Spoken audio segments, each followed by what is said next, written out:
So let us continue our study of the Gospel according to St. John. Now we come to the 13th chapter of this Gospel. Remember that this Gospel was written by the oldest surviving apostle of Jesus. This is probably one of the oldest books which is there in the New Testament, because St. John, he lived till AD 95 as per the historians. So it is only after experiencing not only the life with Jesus, but also seeing the way in which all the apostles, other apostles lived, and seeing how the church grew, that St. John wrote this Gospel. Now we are coming to the part where Jesus is getting ready to be lifted up on the cross as the Passover lamb who came into this world. Jesus fulfilled the need which the Father had for a sacrifice to be offered for the cleansing of all the people of this world once and for all. Through Moses, a commandment was given for a sacrifice of a lamb to be made, but that was done repeatedly for the cleansing of the people of Israel from their sins, and even the cleansing of the priests who were making the sacrifice. But here we have a high priest who is Jesus Christ, the Son of God, who came and he offered himself as the sacrifice which was most pleasing to the Father. And in fact, the sacrifice of the lambs before Jesus, all those sacrifices were pointing to the final sacrifice which Jesus himself would make of his own body. And now Jesus has come and he is in Jerusalem and he is getting ready for the Passover. So we are reading from that portion.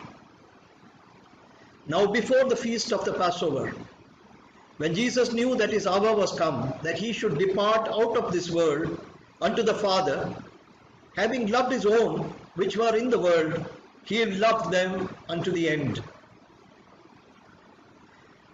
This verse is speaking not only of all the disciples of Jesus who were living during the days of Jesus on this earth, because here it is mentioned very clearly that Jesus loved his own which were in the world, and he loved them unto the end. He loved them unto the end means until the end of the days that were appointed for Jesus to be accepted by his followers as the Son of God and as the sacrificial lamb. And by believing in him, coming into the salvation which God the Father had ordained through faith in Jesus Christ. So Jesus, during that hour, he loved his own which were in the world. For Jesus, the past, the present, the future, everything is just one day, because he is God. For God there is no time. He loved his own. It includes you and me and all those who believe in Jesus. As long as we are in the world, he loves us. And it is written, he loved them unto the end. He loved all the followers who will be receiving Jesus till the end of time. He loved them. He loved them with an everlasting love. The love which Jesus has is known as agape in the Greek language. There is no word which can come close to this, mentioning this love or describing this love. This love is greater than the love which a father has to the child, or which a husband has to his wife. This agape love, it is an unconditional love. Agape love accepts the person who is loved unconditionally, irrespective of the sins that he may have committed, irrespective of his color, irrespective of what is his past, what is his or her past. Jesus loved us with the agape love of the Father. Only God can give this love. The unconditional love, the everlasting love, the love which is there till the end, the love which lasts from eternity till the end of eternity.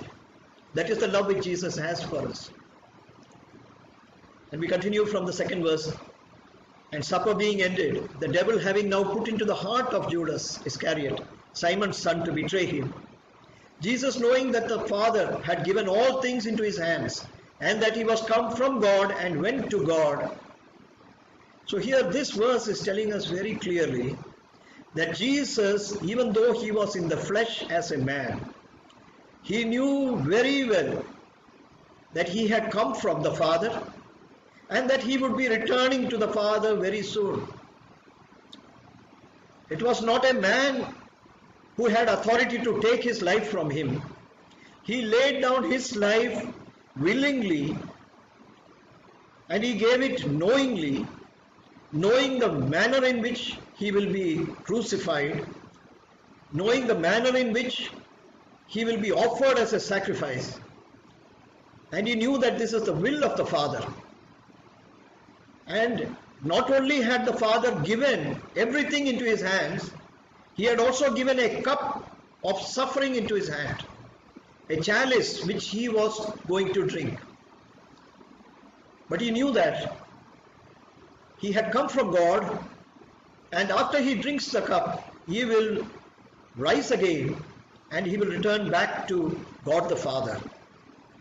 He loved the people with whom he was. He did not want to depart from them physically in his body. He knew that he will be present in his spirit. But his followers would not be able to see him. He would not be able to interact with them in the way in which he was doing now. They would not be able to see him and touch him. They would not be able to wash his feet with the perfume as that sinful woman had done. And therefore he was sad.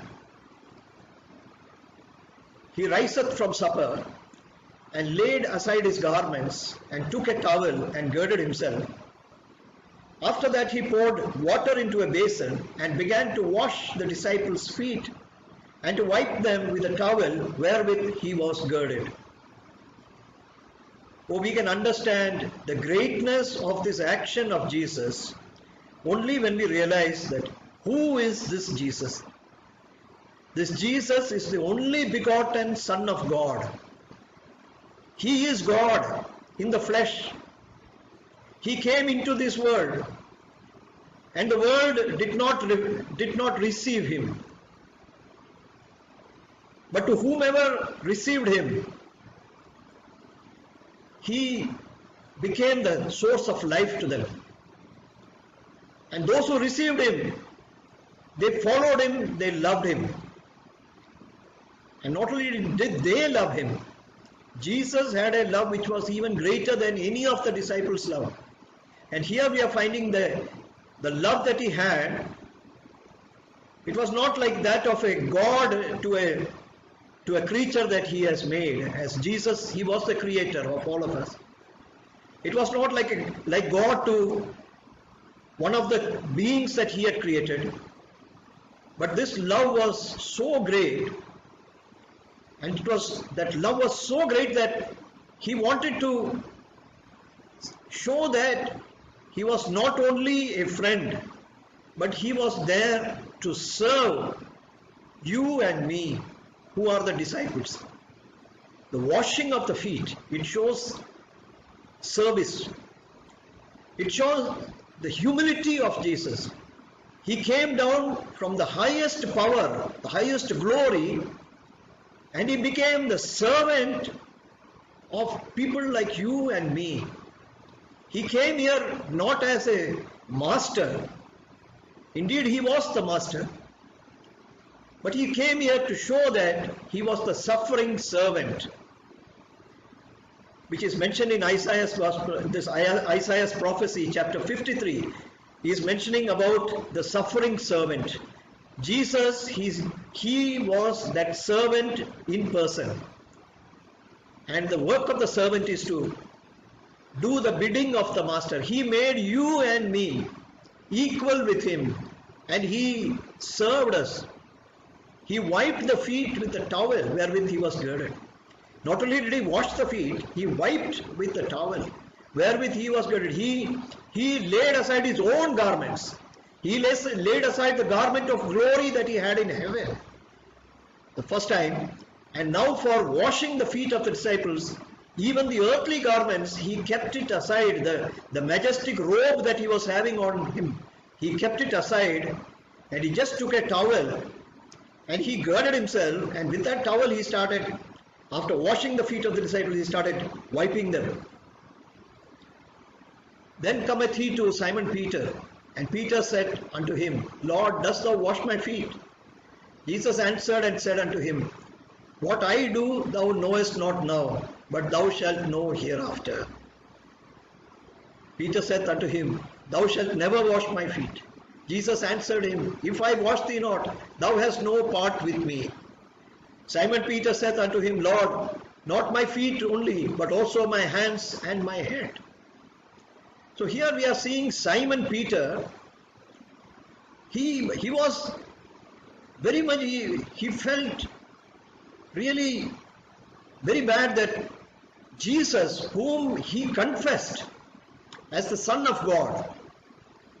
Remember that once Jesus came walking on the water into the boat which was being tossed in the storm, and Jesus, he calmed the winds and the waves, and there they had seen the power of Jesus. And Peter had once confessed, when Jesus asked him, Who do you think I am? Peter had confessed that you are the Son of the living God. You are the Messiah who was to come. Now he believed everything that he spoke, and he was very, very clear in his mind that this was not an ordinary rabbi, a Jewish rabbi like the other people among the Jews, but this was really the Son of God himself. And therefore, when Jesus started washing his feet, Peter, he protested, and he said, you should not do it now. You don't wash my feet. And then Jesus is explaining, he's saying, what I am doing now, you will not know now, but you will know hereafter. Because Jesus, he understood that the Holy Spirit had not yet been given to the apostles till that time. In fact, it is only after he rose from the dead and when he ascended into heaven that he sent the Holy Spirit. And it is only the Holy Spirit who helps us to understand what all Jesus did and why he did all those things. So here, by washing the feet, what did Jesus want to convey to us? That is what is important. In the 8th verse, Jesus is telling to Peter, and this is important for you and for me. He said, if I do not wash you, you have no part with me. So each and every one of us, we need a cleansing of our feet. And that cleansing can be received only from Jesus. Only Jesus can wash our feet. Why the feet? Beloved brothers and sisters, you and I, we have received baptism in water. That is a washing. That washes us from the sin that was in us till we accepted Jesus Christ as our Lord and Savior, till we repented from our sins, till we were born again. All the sins that we have committed in our life were washed away. All the sins were laid on Jesus Christ. We took part in his death and his burial and his resurrection when we went into the waters of baptism. But here it is written that there is a washing of the feet also that is required by you and me from time to time. Remember that we are living in this world, and this world, it pulls us towards sin always. This flesh pulls us towards sin. So we need a cleansing of our feet. The feet is where we walk. We walk on our feet. We walk in this world on our feet. And that is why Jesus was telling symbolically that we need a cleansing of our feet. And that cleansing can be given only by Jesus himself. How does Jesus wash us? When we read further down in this gospel as well as in the book of Ephesians, Jesus cleanses us by the washing of the water which is his word. When we listen to this word, he cleanses us from the ways of this word that have stuck to us. On our feet there is the dust of this earth. We are having the ways of the world sticking onto us, but we are not aware of it. And it is only through the word of God that we become aware of the area where we need to be cleansed. And it is Jesus who does the cleansing through his word. Another place where he does the washing is he sends his Holy Spirit, and it is through the Spirit that he cleanses us in our walk in this world. We need to have a clean walk in this world, and that we cannot do it ourselves. Jesus himself has to become a servant and cleanse us from all the evil that is in us. And that is why Jesus is telling to Peter, if I do not wash you, you have no part with me. Truly, unless we become holy, unless we allow God to transform us, we cannot become a part with him when he calls us at the time of the resurrection. Because only those who have been cleansed by the Lamb of God can have a part with Jesus Christ. And Simon Peter, he offers himself willingly now to the Lord, and he's saying, not my feet only, but also my hands and my head.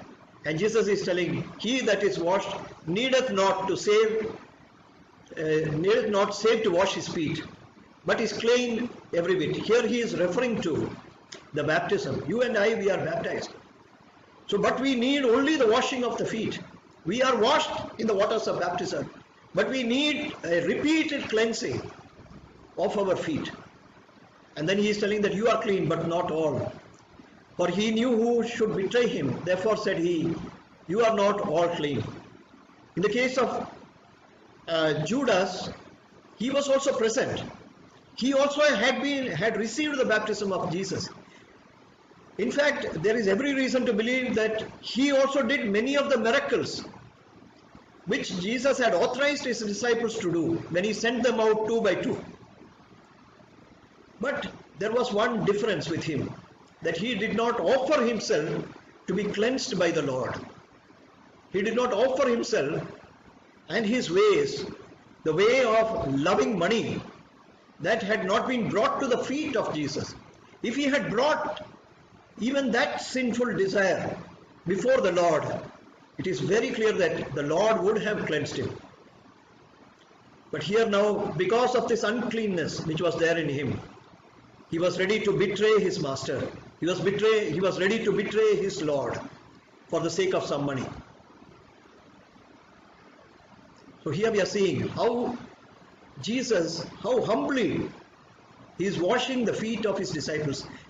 This gives us also a model. You and I, our master, our Lord, he was humble. He was a servant. He served. He did not come to be served, but he came to service. And he came to offer his life as a ransom for everyone. Let us ask ourselves a question. Is this nature of Christ in us? Is this love of Christ in us? Is this humility of Christ in us? This is the question which the Holy Spirit is prompting in our heart, even as we watch this scene where the Lord is washing his disciples' feet. So after he had washed their feet and taken his garments and was set down again, he said unto them, Know ye what I have done to you? Ye call me Master and Lord, and ye say, Well, for so I am. If I then, your Master, Lord and Master, have washed your feet, ye also ought to wash one another's feet. So what is washing one another's feet? What does it mean? It means that we have to minister to one another. No matter what way it may be, we should not consider ourselves as superior to someone. And the greatest washing of the feet that we can do is to share the word of God. Because it is only through the sharing of the word of God that we can cleanse one another in our earthly ways. So we ought to wash one another's feet. No one is holier than anyone else. All have sinned and fallen short of the glory of God. All have got this tendency to go after the world.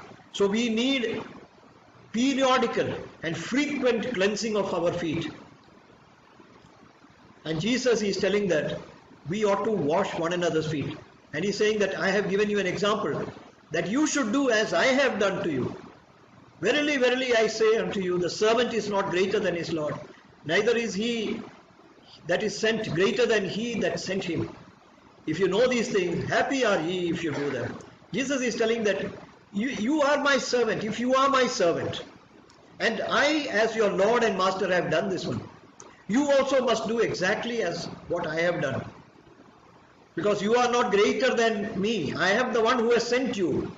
I am sending you as a servant. So you are not greater than me. So you do as I have given you by an example. You should do to one another. And he's telling one more thing. He's giving us a promise. If you know that this is the duty that you have to do, and if you do it, then you are happy. Happy means you are blessed. There will be a reward for you and for me if we do this bidding of our Lord and Master. Let us pray. Heavenly Father, we thank you, Lord, for talking to us this time, O Lord. Father God, thank you for showing us, O Lord, how humble you were, O Jesus, and what a heart of service you had, and what a great love you had, O Lord, for the disciples, O Lord, who followed you. You gave them an unconditional love, O Lord. You loved them till the end, O Lord. And you showed the depth of your love, O Lord, by, O Lord, becoming humble, O Lord, as his servant, O Lord. O Lord, and washing the feet, O Lord. And you have given us an example, O Lord. This is the way that we have to do, because we have been sent by you, O Lord, as your servants, O Lord. Help us, O Lord, so that there is no pride, O Lord, in us, O Father. Help us to minister to one another, O Lord. O Lord, the word that you have given us, O Father, because it is only by the ministering of the word, O Lord, that we can be truly clean from our earthly ways, O Lord. We thank you, Father, O Lord, for hearing our prayer. We thank you, Holy Spirit, that you are going to help us, O Lord, to walk according to the Spirit and not according to the flesh. Thank you, Father, to take charge of everyone who is listening to this message, O Lord. O Lord, fulfill what you have said that you will do, O Lord, in the lives of your disciples. Thank you for hearing our prayer in Jesus' name. Amen.